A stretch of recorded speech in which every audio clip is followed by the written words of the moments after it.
It's been about a year since we've done a video like this, so today it's time to talk about what's in my camera bag.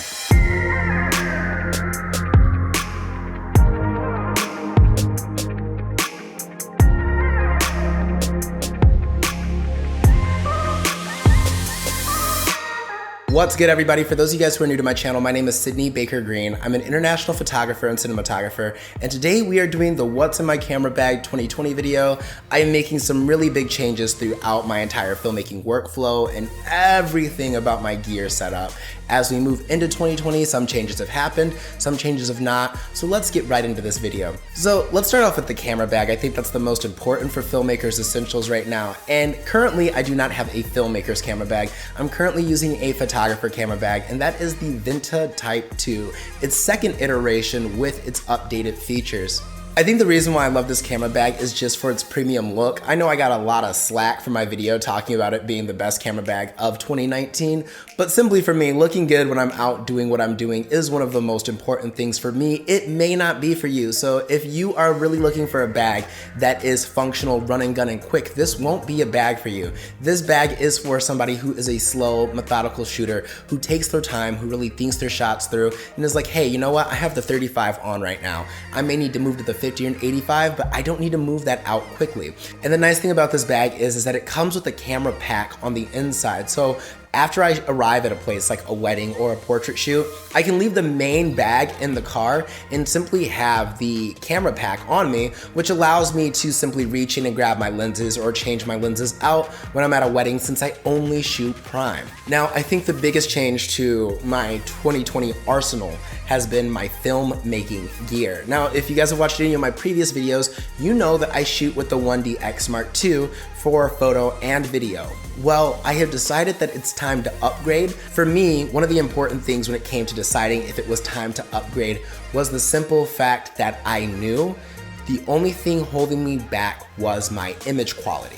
Now, I did wait until I heard the announcement of the 1DX Mark III, and to me, it just wasn't enough on the photo side to warrant wanting to get a whole new $6,000 1DX for basically raw recording and only 3 more frames per second. So I decided currently to keep my 1DX Mark II as my photo body, and for video, I am using the Ursa Mini Pro G2. The things that I'm really head over heels about this camera with is its image quality and its stunning dynamic range. I know in a lot of videos they talked about how it had less dynamic range than the C200 Mark II. However, I know that people are using the Blackmagic film curve, and that if you want to pull the dynamic range out of this camera, you need to convert that film curve in RAW to linear and then into RE Log C, because RE Log C is a gamma curve that's capable of handling all of that dynamic range. The only thing that I have to get used to with this camera is now actually rigging up my gimbals to be able to use it. Because it is a manual focus camera for the most part, I'm going to need to invest in a follow focus and a whole rig, so it's just a whole new opportunity, a whole new learning curve, and I really appreciate getting to learn everything about this camera. But moving on to my photo camera, you heard I'm using the 1DX Mark II, which to me is still one of the top of the line cameras. I am considering selling it and getting the EOS R simply because I'm not quite sure if I'm really in need of all of those FPS when it comes to the photo side. But as of right now, it's completely unrivaled on the market when it comes to the photo qualities. I mean, unless I was to switch to Nikon, but all of my gear is Canon gear, so that is not an option right now. But you heard I'm a wedding photographer, so my backup camera is going to be the 5D Mark III. Simply put, I love the images on the 5D Mark III. When I looked at the 5D Mark IV, and I've talked to some of my other peers in the wedding industry who are shooting with the 5D Mark IV, they just said there was something different about the camera and the color tones, and it's not something I'm willing to currently risk.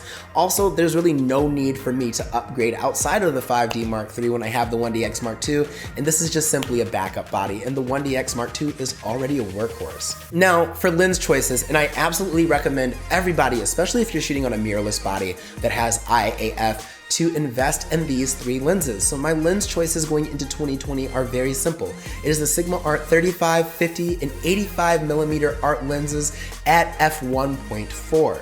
I love these lenses because these are the only lenses I am comfortable shooting with wide open at their maximum aperture. Normally you would go down to 1.6 or 1.8 or 2 from there, which would, depending on whatever lenses you have.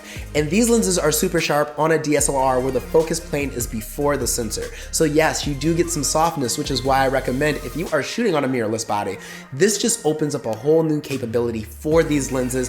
And not only that, but they are cheaper than the RF counterparts. So you will save money by getting all of these lenses and the adapter. At that, it will probably come to the price of 1.5 RF lenses. So you just got 3 prime lenses for the price of 1.5 prime lenses on the RF side. These lenses perform amazingly. The 85 is my specialty portrait lens. I use that when I just want that portrait at 85 at 1.4, but now I get it tack sharp. It's just an amazing lens to separate your subject from the background. The 50mm is always my standard go-to lens for a lot of my wedding work, and then my 35 is really good for all of those lifestyle shots we've come to know and love on the platform of Instagram. Outside of that, I have the 70-200 specifically for the wedding reception. I am shooting with the Mark I non-IS version from Canon. It gets the job done because I'm not a big fan of zoom lenses because I like the sharpness and the quality overall.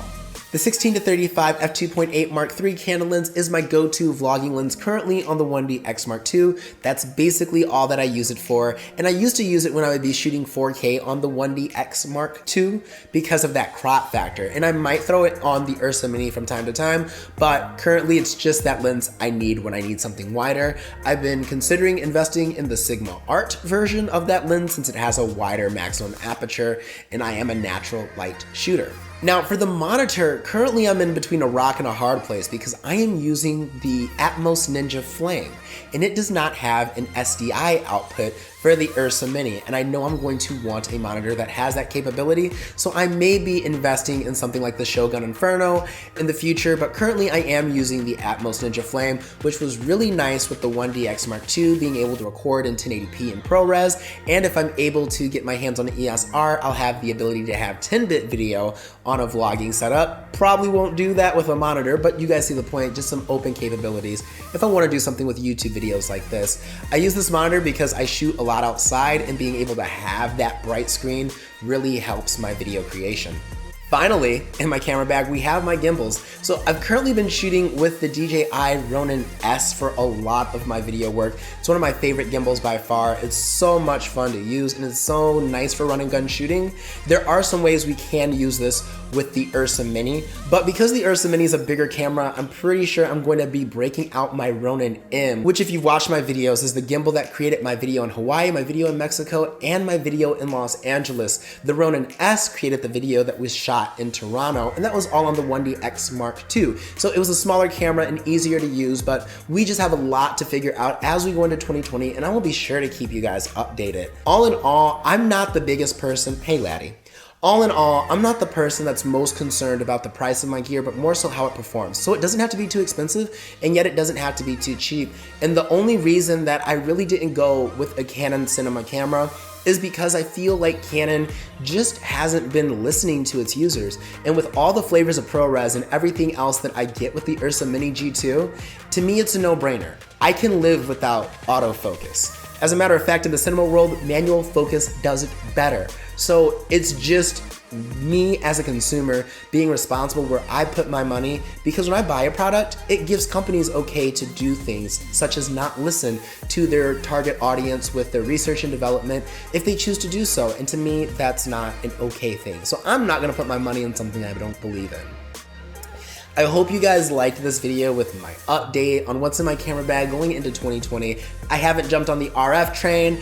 I'm going with Blackmagic design, which I'm loving the image, and I'm still rocking my Sigma Art lenses. So I hope you guys liked this video. If you did, be sure to give me a big thumbs up, hit that subscribe button, turn on those post notifications, and be sure to follow my YouTube fam in the links down below. Dr. D, Nate, Will, and Colin Babbitt, also known as Babs. Be sure to follow me on my social media. The links are in the description down below.